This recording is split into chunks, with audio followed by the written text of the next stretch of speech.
And this afternoon, we are following two significant events out of the special legislative session. State senators and representatives are holding a joint committee hearing in Kerr County, giving people directly devastated by that historic flooding the chance to be heard. Meanwhile, back at the Capitol, the U.S. House Minority Leader joined Texas Democrats in their fight against a push to redraw the state's congressional district map.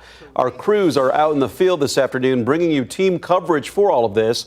Our Daniel Perot is live at the Capitol with details on Minority Leader Hakeem Jeffries' visit. We'll get the latest from him in just a moment. Yeah, but we want to start with KVUE senior reporter Tony Plahetsky, who is in Kerrville. And Tony, I think one of the most striking revelations we heard today was that some Kerr County officials were sick, out of town, or sleeping while people were being washed into the Guadalupe River. Ashley and Mark, it has been really an emotional day as some of those revelations have come from county officials who were testifying here. Now, hundreds of people from the county came to this county-owned facility to hear some of those facts for themselves. And later this evening, they are hoping to testify themselves to tell lawmakers about the tragedy and how it has affected them, their lives, and their community.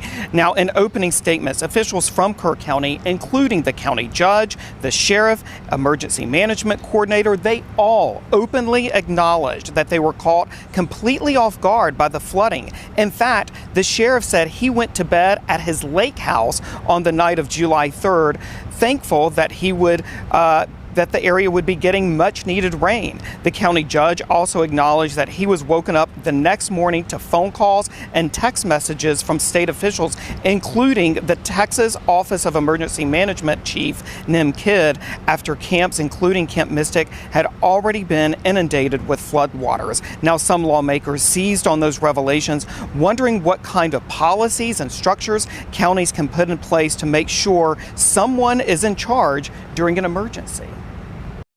This extreme weather event was not forecast by the National Weather Service in a timely manner. Based on the volume and tone of the messages, I recognize that something more serious and potentially tragic was unfolding.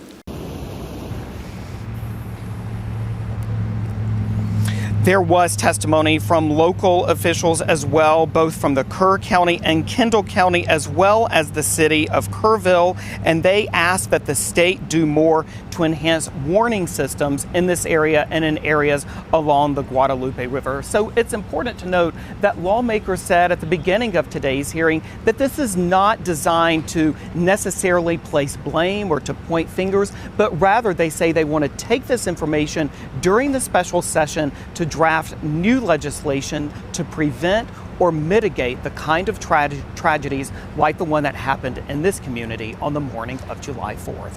Reporting live in Kerrville, I'm Tony Plahetsky, KVUE News.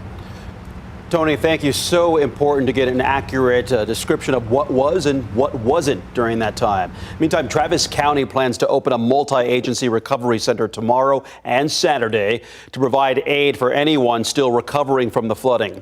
It'll be open at the Northway Bible Church in Leander from 2 to 8 p.m. on Friday, and then from 11 a.m. to 6 p.m. on Saturday.